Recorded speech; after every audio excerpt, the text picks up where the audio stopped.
Luna the Matchmaker, Chapter 7 Shadows of Things to Come by Stephen Little. My Little Pony and all associated characters are copyright by Hasbro. After 11 long months, the blessed event had arrived. Twilight Sparkle was in labor. A commanding voice rang out through the library. "Crusaders, attend me!" Princess Luna commanded regally. The 3 fillies in question galloped into the royal couple's bedroom and quickly came to attention. Applebloom, Sweetie Belle, and Scootaloo felt very grown up since Princess Luna had them appointed as their official royal attendants for the summer while they weren't in school.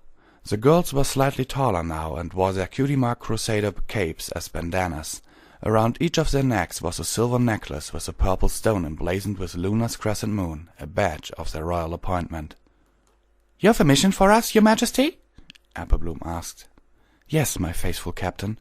Twilight is in labor, and I am in need of your assistance. Scoot, Belle, I need you to gather all our friends. Belle, I'd like you to concentrate on the south end of town, while Scoot, I want you to take the north and be sure to get Lyra and Bonbon. They have experience in these matters. Dismissed." Scootaloo and Sweetie Belle galloped out of the library. "Your Majesty, is there anything you would ask of me?" Applebloom asked. "Yes, Captain Applebloom. I must leave to get the doctor. Until I return, I need you to stand guard over Twilight Sparkle. Make sure her needs are met, and that she wants for nothing while I'm gone." Luna saw that the filly seemed to be disheartened with her mission. "Applebloom, Twilight is my most important and special treasure. I could not leave to do what I must if I didn't think some pony was there to help her, some pony I could trust completely." The Crusader brightened up at the thought of the most important task she was given. "You can count on me to protect her, Princess Luna. While I'm on duty, nothing will befall the Lady Twilight." Luna trotted over to the bed where Twilight lay resting. "For someone who hates all the trappings of being a princess, you're sure getting into it again," Twilight said. Even now, with all the discomfort she was in, she could still crack a joke. "I'm doing it for the girls. Remember, they've been through guard training, and they love showing off what they learned." Luna smiled at her maid. "I have to go, but I'll be back as soon as I can, my love. Hang in there. Applebloom will get you anything you require." "You do realize he's going to protest when you ask him?" Twilight asked her. "You assume I'm going to ask," Luna said, smiling. Twilight kissed her lover softly on the lips. "Hurry back, and please be careful. I don't know why we still have wings after all this time, and I don't know when or if the spell will wear off."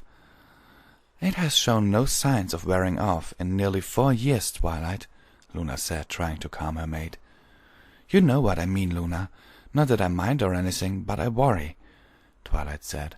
"I know. I promise I'll be careful, and I'll return just as fast as I can."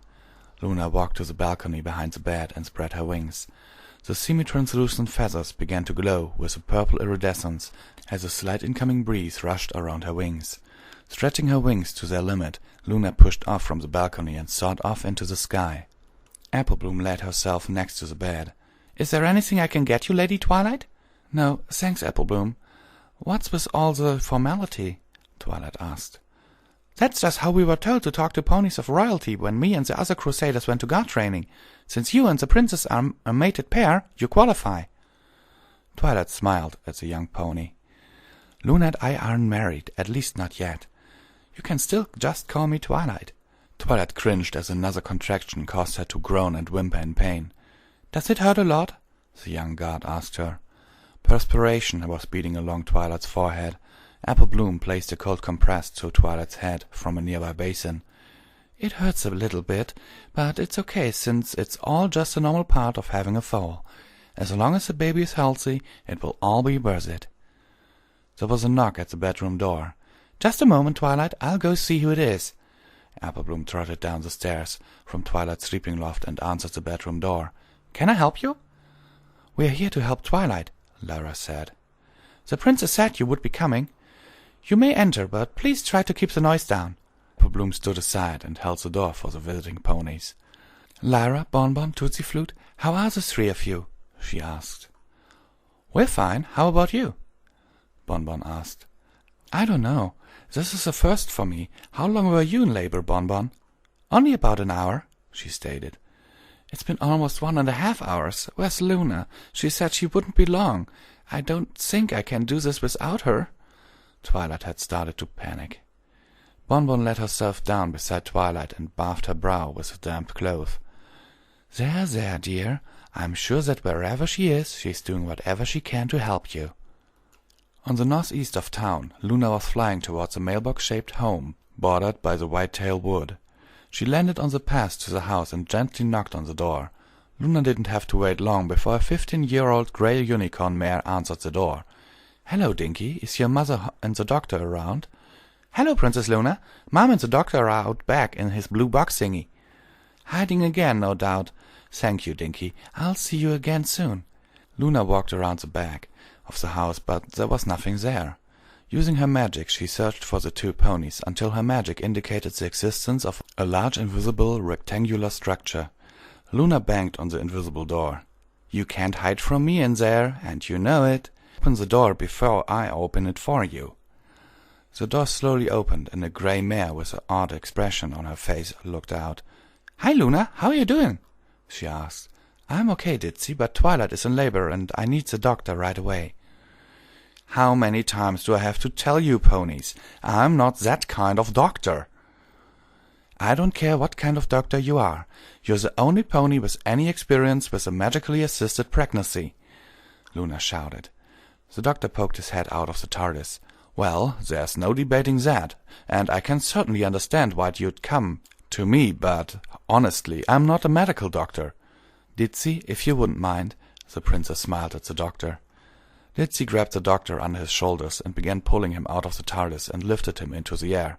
"No problem, Princess. If you can carry Dinky, we'll be right behind you." Dinky had been watching the whole conversation. Luna squatted down and let Dinky climb onto her back. "Hold on, Dinky." Luna took off into the air, with Ditzy following close behind. "How are you doing back there, dear?" "I'm fine. I used to fly with Mom all the time," Dinky giggled. "What's so funny?" the princess asked. "I love it when Mom makes the doctor do things he doesn't want. It's always funny." "This is a conspiracy!" the chestnut-colored earth pony yelled. As Luna approached the upstairs balcony of the library, she saw Scoot and Belle standing guard outside the balcony door. The princess landed gently and allowed the young mare to jump off her back before addressing the two crusaders. "Are they all here?" she asked. "Yes, your majesty. All the ponies in question have arrived. The majority of them are downstairs in the library common area. Captain Applebloom is standing guard at the door to prevent inquisitive ponies from intruding on the bedchamber," Scoot reported. "Lyra and Bonbon are with Lady Twilight now, keeping her calm. Lyra has reported that she is getting close to delivery. It shouldn't be long now," Belle informed her.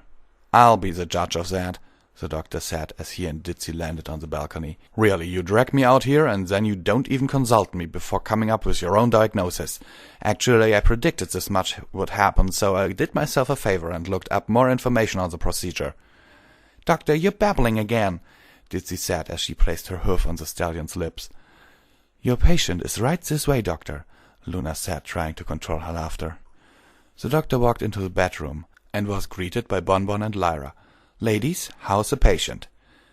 "She's under a lot of stress. Her contractions are coming faster and faster. I don't think it will be much longer," Bonbon informed him. The doctor walked around the bed until he was facing Twilight's flank. Lifting her tail, he inspected the progress of her labor. "Okay, Miss Twilight, I'm going to need you to roll to your left side." Twilight did as she was instructed, blushing a little. "It's okay, Miss Twilight. I completely understand your feelings, but let me assure you, I'm here in an entirely professional capacity. I mean no offense, but I have no interest in your flank." Luna nuzzled her lover's cheek. "I'll always be interested in your flank. How much longer, Doctor?" "Bonbon is right.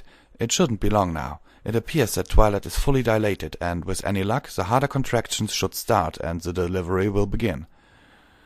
Princess, Bonbon, I'm going to need you to comfort and encourage her, as this is going to be fairly taxing. Princess Luna, you can use your magic to dull the pain, but don't block all of it. Twilight will still need to know when to push. Lyra, I will need your help back here." "Don't worry, Doc. I'm here to help in any way I can," Lyra reassured him. There was a commotion at the balcony. Scoot and Belle opened the balcony door to allow Princess Celestia to enter the bedchamber. Please, stay as you are. This isn't the time for ceremony. I'm just here to see the newest member of our family. I do hope I'm not too late." "You're right on time, Tia, as usual," Luna said. "And how are you doing, Lulu?" "I told you not to call me that." She paused for a few seconds. "Only Twilight gets to call me that," Luna said, hugging her mate. A powerful contraction quaked through Twilight's body. The lavender pony cried out as the muscles in her abdomen seemed to catch fire. "Hang on there, dear. I'm trying to dull the pain." Luna's magic enveloped Twilight's head. Slowly the pain began to dissipate. She still hurt a little, but it was nowhere near as bad as it had been. "Thank you. That feels a lot better." Celestia noticed the 2 teenage unicorn mares in the room. "Tootsie Flute, Dinky, why don't you go down and let the others know that the delivery has begun?" "Yes, Princess," they said as they trotted down the stairs and let themselves out. Another contraction ripped through Twilight. Even with the magic, Twilight felt her muscles tearing for the effort. "Push, Twilight, push as hard as you can," Bon-Bon encouraged her. The contraction eased off, and Twilight was able to breathe again. Her whole body was trembling. "Hang in there, my love. I know you can do this. I know it hurts, but I'm right here with you," Luna said, holding Twilight's hooves in her own. The lavender unicorn mare smiled at her lover. "I can do this. I can do this. It'll be over soon, and I'll be a mother. No, we'll be mothers." Twilight thought to herself as she gazed into Luna's gentle eyes. Another hard contraction racked her body. "Push, Miss Twilight. I can see the nose. Push hard." She pushed as hard as she could, the physical effort almost more than she could bear. First the nose, then the head of the new foal was pushed out. "We are almost there. On the next contraction I need you to give it all you've got," the doctor encouraged her. "What do you think I've been doing?" Twilight snapped at him. The next contraction came fast and painful. Twilight cried out as she pushed the foal further out. As soon as the doctor saw the little hooves, he hooked his own front hooves under the foal's front legs and gently pulled the baby from Twilight's body. Twilight began to breathe regularly again. She was completely exhausted by the exertion. Luna used her magic to cut the umbilical cord and took the foal from the doctor. She held the newborn mare for a while, but before she could set the baby next to her mate, another contraction coursed through Twilight. "What's this now?"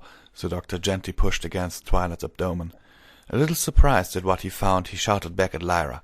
"I need some alcohol," the doctor ordered. Since Luna had moved in with Twilight, she started to keep a small supply of spirits around. Lyra went over to the small minibar in the corner. Grabbing a small bottle of whiskey, she brought it over and poured it on the doctor's right front hoof. "This is going to be a little uncomfortable, Miss Twilight, so please pardon the rude intrusion." The doctor carefully pushed his right front hoof inside of Twilight. He gently probed around until his suspicions were confirmed.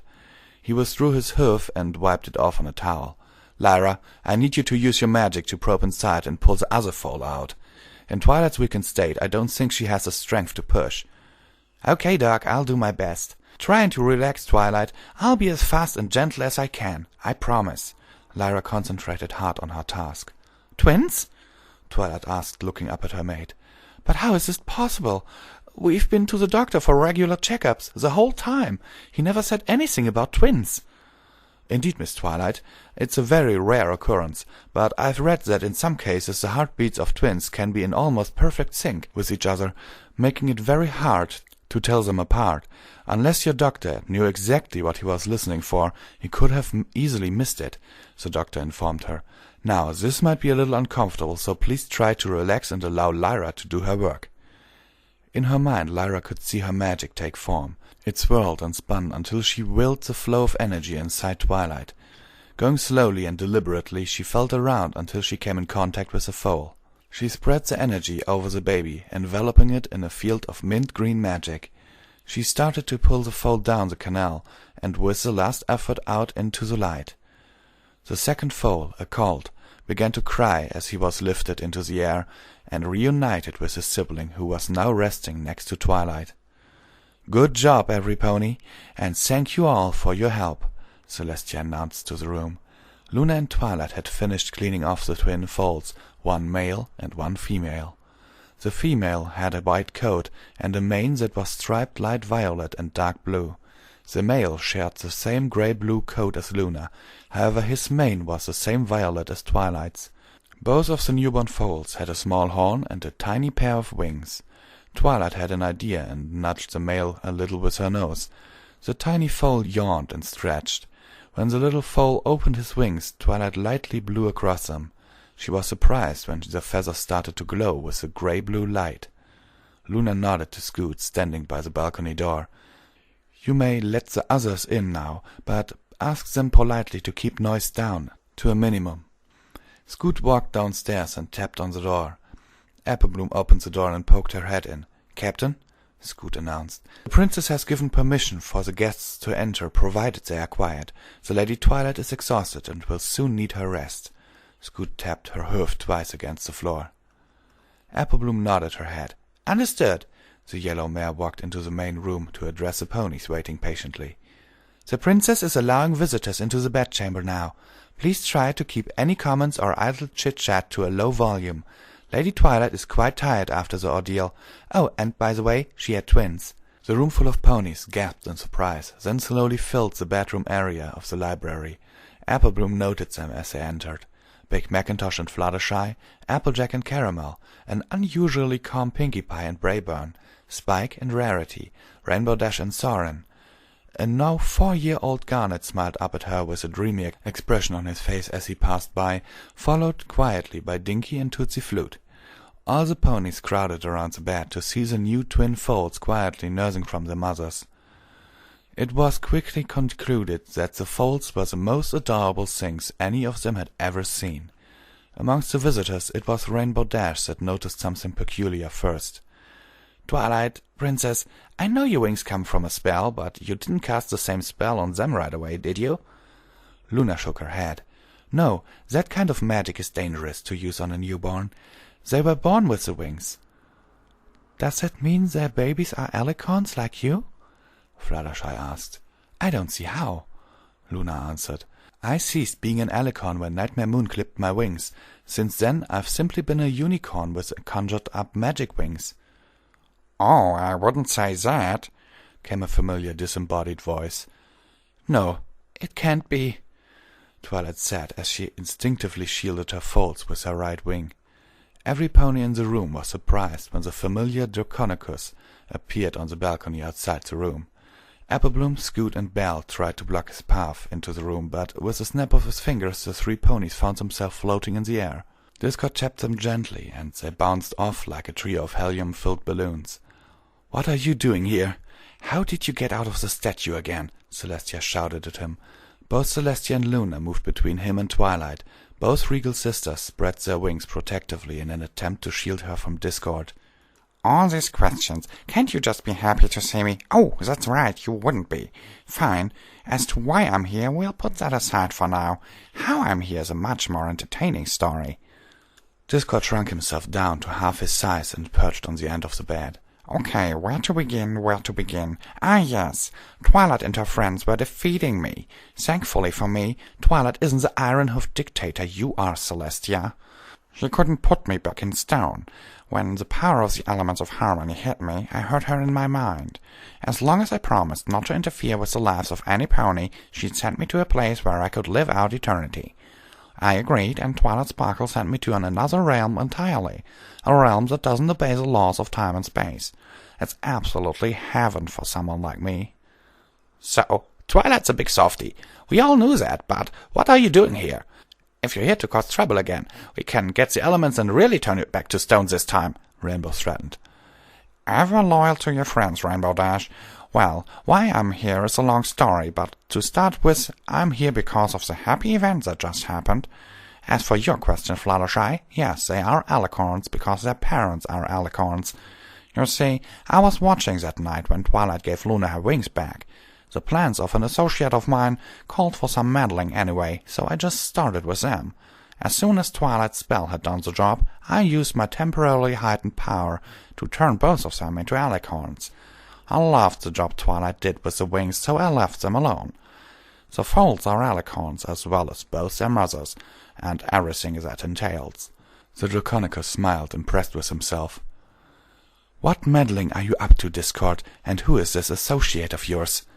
My associate wishes to remain anonymous for the moment, and will reveal themselves when they feel the time is right. However, I was permitted to inform you that they mean you no harm." Discord looked around the room, noting each pony and one particular dragon that was present. "How fortunate every pony's here." The Draconicus braced himself and snapped his fingers. There was a blinding white flash, and as soon as they could see again, they found Discord on the floor, back to his original size, and panting heavily. Scoot, Bell, and Applebloom slowly lowered to the ground and found themselves back to normal. Luna nodded towards the Draconicus. "Help him up." The 3 temporary royal guards walked over and assisted Discord to his feet. "My, thank you. I didn't realize how much magic that would take." Discord snapped his fingers again, and a high-back red velvet chair appeared behind him. Slumping down in the chair, he gave out a loud sigh. "I'm sorry, I'm usually more animated, but I just used up all the power loaned to me and nearly my entire magic reserves just then. Give me a moment to catch my breath." "A pity he didn't use up all of it," Rarity whispered to Rainbow Dash, who nodded in agreement. "That's something I would have expected from Luna and Celestia." Discord pointed to his large ears, then addressed Rarity again. "These things aren't just for looks, you know." Luna argued the point. "We would never wish that. We simply wanted you to stop making every pony miserable. We had no other choice. You wouldn't listen to reason." My, that sure sounds familiar, doesn't it, Celestia?" The princess hung her head, still ashamed of sending her sister to the moon. "I don't get it," Applejack interrupted. "What's so bad about using all your magic?" "You see, girls, one of the things Discord shares with Alicorns is that fact that if he ever completely used up all his magic, he'll die. Alicorns and creatures like Discord are beings of magic. We cannot exist without it," Celestia explained. "I'm so sorry," Rarity gasped. "I'd never wish for anyone to die." "It's quite all right, Rarity. I'm used to it. I seem to elect that kind of response." Discord snapped his fingers, and a cup of tea appeared in his hands. Taking a sip, he continued his narration. "To put a long story short, I turned you all immortal." "What?" came a collective shout from the gathered ponies. Discord was smiling again. "Oh, not completely. Like Alicorns and myself, you can still die. It just takes a bigger hit to knock you out. And like Celestia, Luna, Twilight, and the newborns, you will all age to about 36 and then stop. But I will warn you about this. Your life energy is no longer your own. As instructed, your life force is now mingled with theirs," he said, indicating the 5 Alicorns around the bed. "Them and all their descendants, even Celestia, if she can stop being such a prude. If they should die, the magic will be broken, and you and your descendants will be completely mortal again.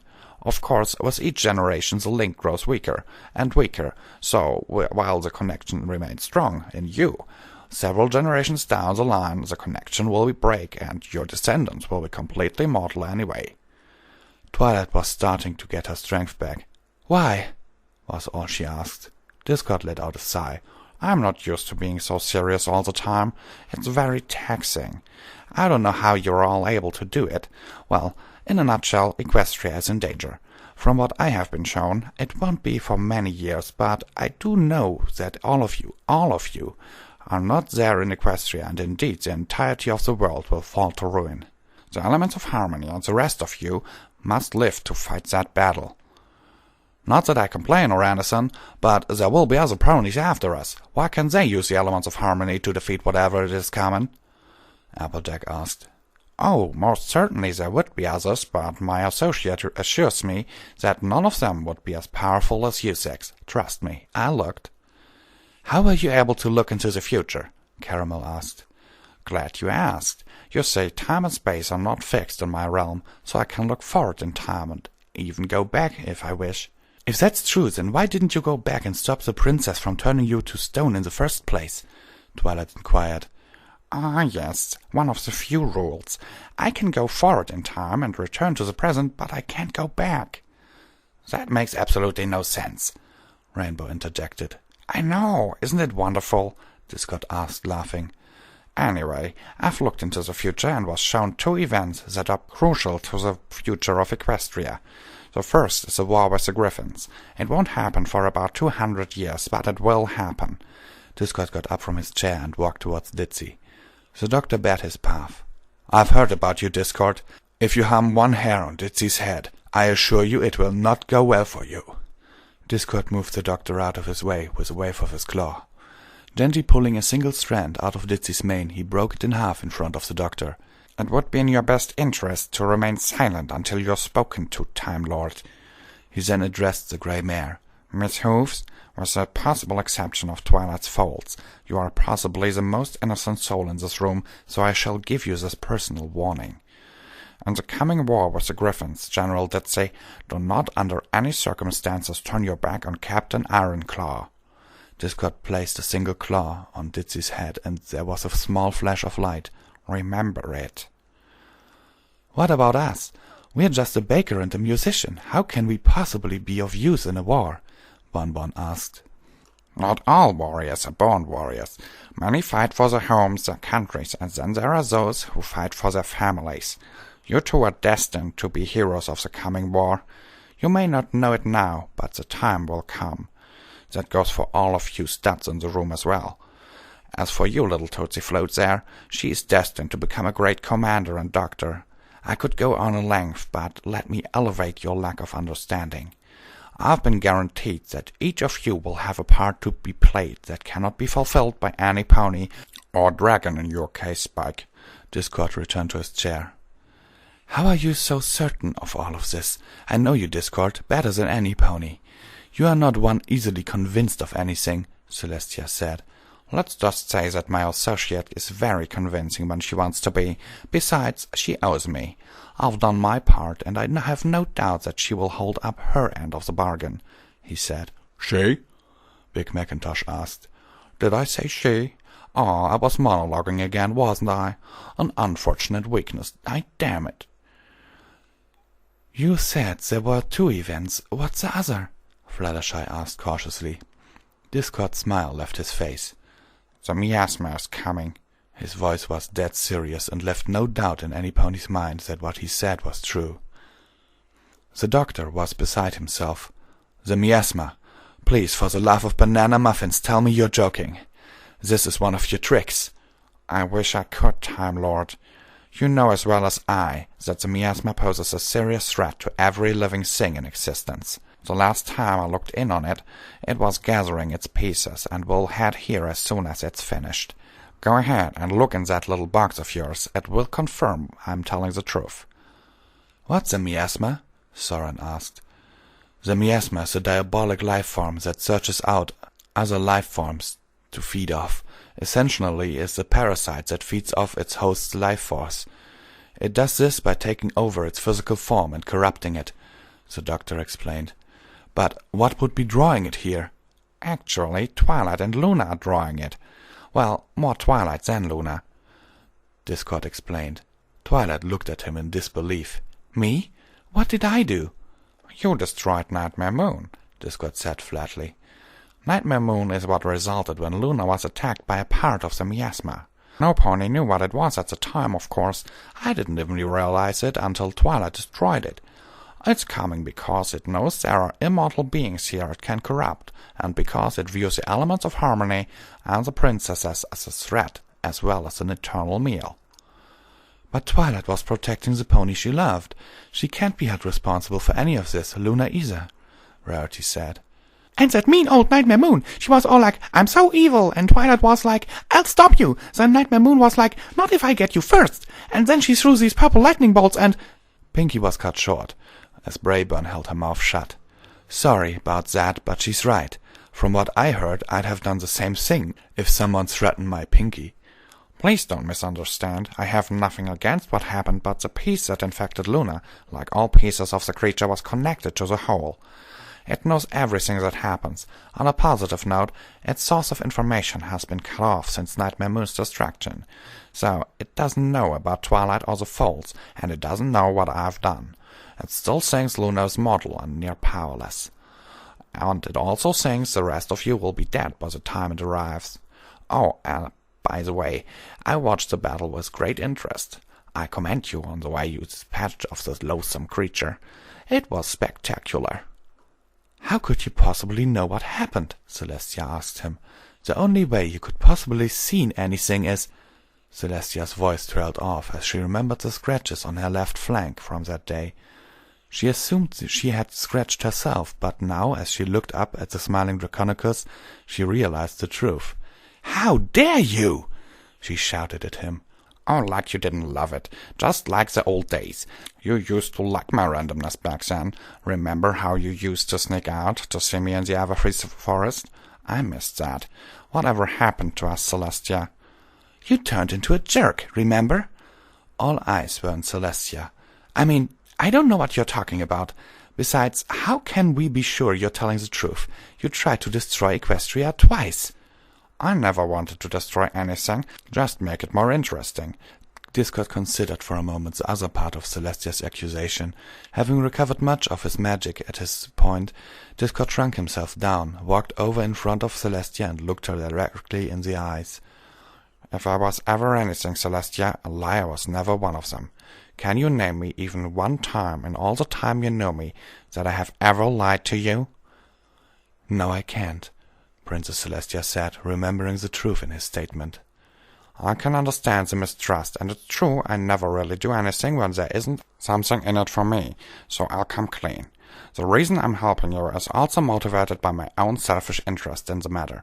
If the miasma wins, I already know that I'm the next on their list. But I can't force you to believe me. Well, I could, but I won't do it. There is another reason, but I think I'll keep that to myself for now." "Anything else we should know?" Twilight asked. Discord thought for a moment, looking to each of the alicorns. His eyes finally fell on the newborns. He snapped his fingers, and suddenly the twins appeared cradled in his arms. The 3 alicorn mares reached out for them fearfully. "Discord, please don't hurt them. They're just babies," Twilight pleaded. "I've never harmed a child in my life, and I have no intention to harm one now. Besides, harming any of you would be the signature on my own death warrant. My associate is quite fond of all of you. She's been watching you for a very, very long time." Discord took a long look at the white filly he held, and Dinky sitting at the side of the bed. He knew what was to come, but he didn't have the heart to tell them. "Please, Discord, return them," Celestia asked. Her voice was soft and disarming. The Draconicus walked slowly to Celestia and allowed her to levitate the newborns out of his arms and back to Twilight. The entire time, neither took their eyes off the other. Looking the Alabaster mare in the eyes, he spoke softly. "Be careful. There is darkness following all of you, and the stench of Proudwing surrounds them." "He was banished over 1,000 years ago, Discord. He and all his descendants are gone. Luna and I saw to it personally," Celestia said. "One survived, so I don't know who it is. Be on your guard. I fear they intend you harm. I'm going back to my realm to keep an eye on things. You will not see me again until just before Equestria's conflict with the Griffins. So until then, prepare for what lies ahead. Watch over each other, and remember above everything else, live your lives to the fullest." Discord kissed Celestia on the cheek and then vanished. Celestia concentrated for a moment, trying to control the blush spreading across her face. "He's gone," she announced after searching for him with her magic. "Well, that was interesting," Twilight said. "Do you think he's telling the truth?" "Only time will tell, Twilight. But I will admit this. He was right. In all the time I've known him, he has never once lied. Twisted the truth a bit, but never lied," Celestia informed her. "Who's that Proudwing he was talking of?" Caramel asked. "He was a very angry and misguided pony whose actions cost the life of my consort and over 2,000 ponies. For his transgressions, he and those that followed him were banished from our land," Celestia said sadly. "Tia, he didn't kill Kirin, you know that," Luna said. "He may as well, after what he did," the princess shouted. "Twilight, I'm very happy for you and Luna, but I'm sorry I have to go," she said, tears welling up in her eyes. She quickly walked out to the balcony and took off into the air. Luna looked at her maid. "Go after her, dear. Let me know what happens," Twilight told her. Luna quickly flew through the balcony doors after her sister. 2 teenaged mares and a little colt pushed through the older ponies until they reached the side of the bed. Miss Twilight, are the babies okay? Can we see them, Aunt Twilight? Tootsie Flute asked. Twilight smiled at the children. Of course you can. Twilight folded up her wing and revealed the 2 newborn foals sleeping next to her lower abdomen. Do you know what you're going to name them? Garnet asked. Yes, Luna and I decided days ago that we'd name the baby Dusk if it were a colt, and Dawn if it's a filly. I guess we're going to use both names.